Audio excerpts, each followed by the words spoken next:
Esther says, what are some of the techniques used to prevent web server hacks? That's not really my skill set. That being said, I've been hacked several times. I've been hacked several times. What I would say from personal experience from being hacked,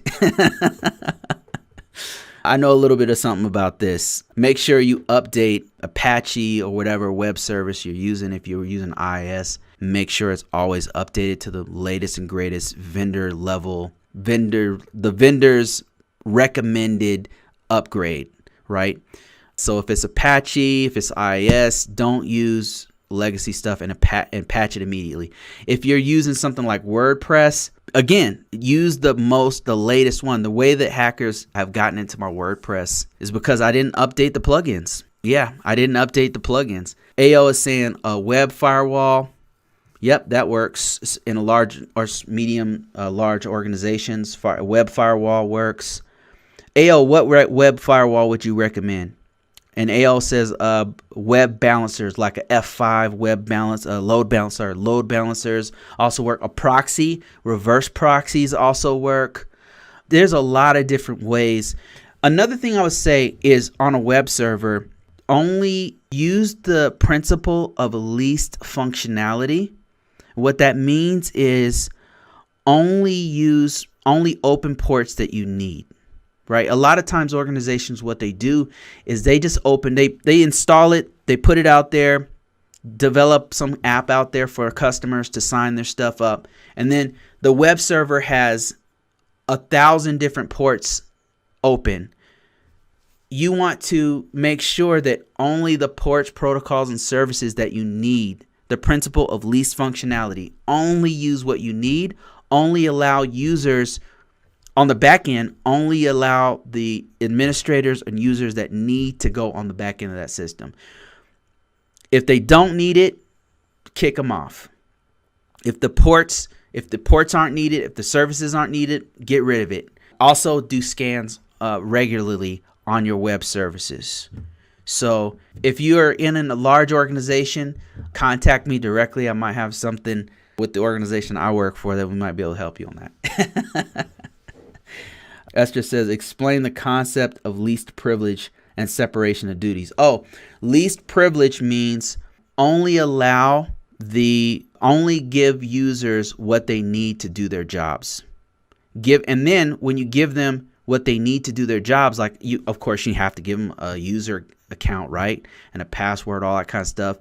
But you only allow them access to the folders that they need to do their job.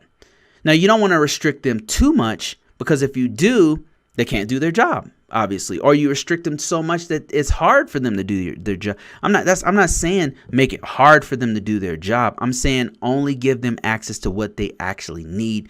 Don't give everybody admin privileges. A lot of organizations do that. Don't do that. Only give them what they need. You should have very few administrators, and those administrators should only have access to what they need. That's it.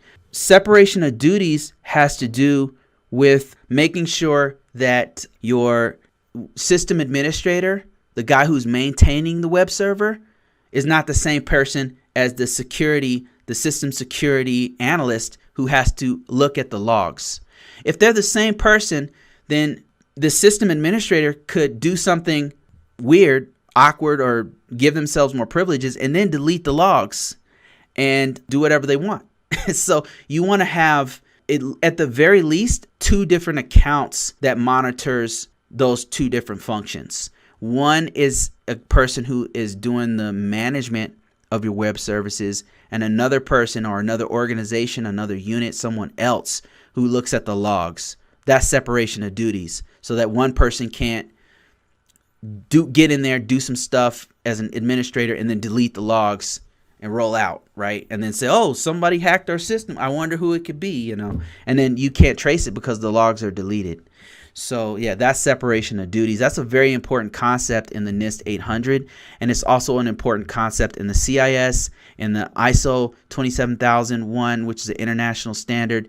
And I mean, basically it's a best security practice that is practiced at all organizations should do it, but especially large ones. Okay, I hope that made sense.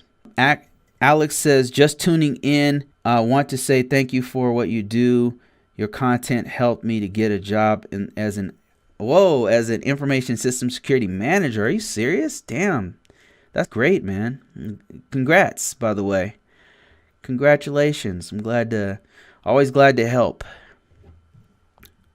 So we were just talking about the DEF CON, and I was just saying it's a really great experience. If you get a chance to go, especially if your organization will pay for it, go.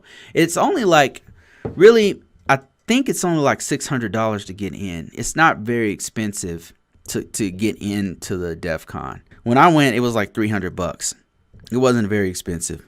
All right, guys, I'm going to end this one. Thanks everybody for watching. Appreciate you guys.